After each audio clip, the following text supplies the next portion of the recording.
What's going on, everyone? Welcome back to another video. I'm Michigan Sports Talk here, and in this one we got the post-game report to Michigan's 38-17 loss to Oregon. Gonna be going over my key takeaways, my thoughts on the coaching staff, how they handled this game in certain situations, and we also go over some positive news on recruiting. Michigan getting multiple new crystal ball predictions as the Wolverines hosted multiple top flip targets over the weekend. So we're going to be going over that and more. So let's go ahead and get right into it here, and we will start with Michigan's 38-17 loss to Oregon as they go to 5-4 on the season. So right away, what I'll say about this game, Michigan, they hung on, they fought in this one, and really, when it was halftime, Oregon led 28-10. It was looking like this game was going to get really ugly, but credit to these players, this team, they kept fighting in the second half, made a comeback, and probably should have had a chance to win this one at the end if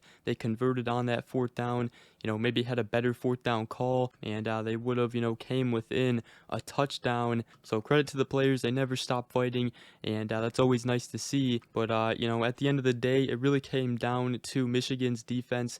Going into the game, they were without some key players out of their two starting cornerbacks, Will Johnson and Jair Hill. So going into this game, once you found that out, you kind of knew this defense was in for a long day. Oregon had 470 total yards, 294 passing yards. Man, there was just way too many explosive big plays given up by this Michigan defense, and I think a lot of that had to do to Michigan not having both their starting cornerbacks. It's going to be really tough to defend an offense as explosive as Oregon's without your two starting cornerbacks, so it's really unfortunate. What I will say, though, there were some missed calls by the officials. Obviously, that first touchdown shouldn't have been a touchdown, so that's very unfortunate.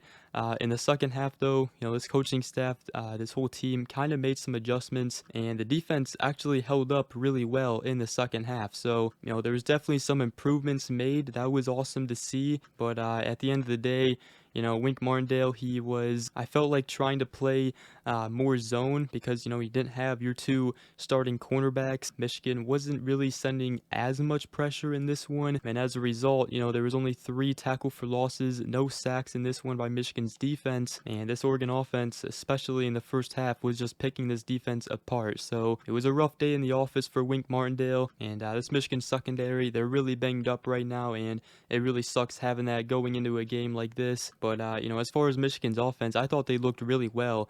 Ever since the Illinois game, they went back to Davis Warren, mixed in Alex Orji, and I think this offense has really found a rhythm, and really, they came back in this game. Davis Warren had probably his best game again, back-to-back weeks, went 13 for 23, 165 yards, 2 touchdowns, no mistakes, no turnovers. Colston Loveland had a great game. Tyler Morris, Peyton O'Leary had a passing touchdown, and Donovan Edwards was a leading rusher. Khalil Mullings really hasn't done that much in the past few weeks here, so this was definitely a tough matchup for Michigan.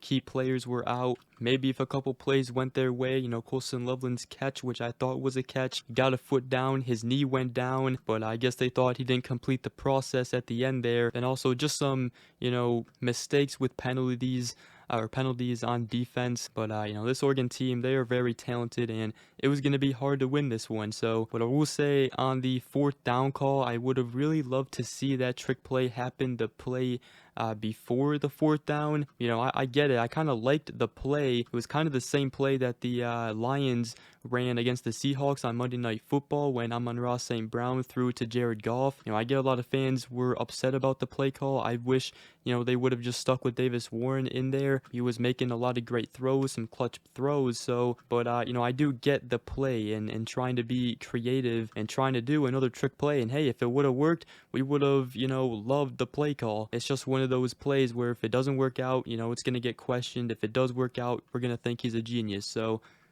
there were a lot of questionable plays.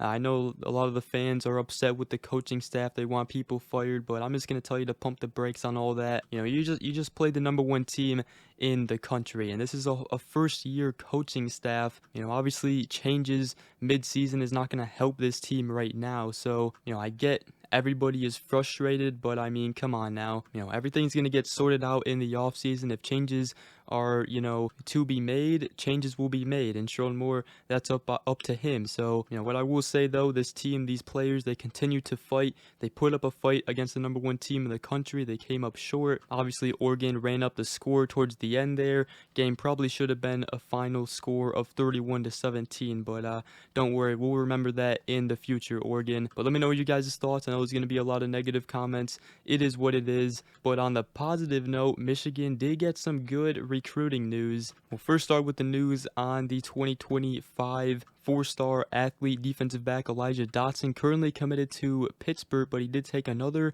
visit to Michigan for an official visit this weekend. And E.G. Holland of the Wolverine has put in an on-3 prediction for Michigan to flip him. So that is some big-time news right there. He obviously comes from Belleville High School in Michigan, which is also where five-star quarterback Bryce Underwood plays. So big news there. It was also big for Michigan to get the four-star top 100 wide receiver, current LSU commit Derek Meadows, as obviously Michigan going after both Derek Meadows and Bryce Underwood right now, who are both currently committed to LSU. So getting him on a visit was definitely big time for Michigan. But Michigan did also get some new crystal ball predictions going in favor to land the 2025 four-star top 100 cornerback Grayson Littleton, who recently just decommitted from Clemson. He took a visit this past weekend, and both Sam Webb and Steve Lorenz, the Michigan Insider, placed crystal ball predictions going in favor for Michigan. So if Michigan does land Littleton, this secondary class for Michigan, I mean, it is already loaded. They have they would have four top 100 players in the secondary if they land Littleton, but they do have two top 100 safeties out of Ivan Taylor and Kainoa Winston committed. They had the four-star cornerback Jaden Sanders committed, and then they also just got a flip commit from the top 100 cornerback Shamari Earls. So this secondary class for Michigan is looking very nice right now, and again, they are going after Elijah Dotson. They've been going after the current Colorado commit, Alex Graham. So we'll see how many secondary players Michigan wants to take. It's obviously, right now a position in need, but credit to Lamar Morgan, man. Secondary recruiting was not looking too good in the previous couple of classes, and right now it is looking very nice. Then also Michigan got new crystal ball predictions going in their favor to land the 2025 three-star current NC State wide receiver commit Jamar Browder, as Sam Webb and Steve Lorenz both have already had crystal ball predictions going in Michigan's favor. However, E.J. Holland of the Wolverine put in an on-3 prediction as well, so that recruitment is looking very nice for Michigan. So that's some great recruiting news right now going on for Michigan. And I tell you what, it's been a rough season on the field, but this 2025 recruiting class right now is shaping up to be one of the best we have seen. And I think it's the main reason you got to keep Sharon Moore, let him get his own players, see what he does here in the offseason, because, they're going to be attacking in the offseason, going into the transfer portal, bringing in new talent here, and, they're going to be doing a lot to turn this ship around. There's no doubt right there. So it was another big recruiting weekend for Michigan. They hosted the top 100 linebacker Nathaniel Wusu-Boateng, obviously Derek Meadows, Grayson Littleton, Jamar Browder, Elijah Dotson, also the 2027 number one quarterback Elijah Haven, which appeared to have a great visit. Also defensive lineman Christian Ingram, who really loved his visit. So it's really been the positive so far here in the Sharon Moore era is the recruiting. But with that, that's going to wrap up this video. Hope you guys did enjoy. If you did, make sure you go ahead, drop a like, comment down below, and subscribe for more. If you are new around here, I greatly appreciate it. And other than that, hope you guys all have a great rest of your day, and we will see you guys in the next video. Go Blue.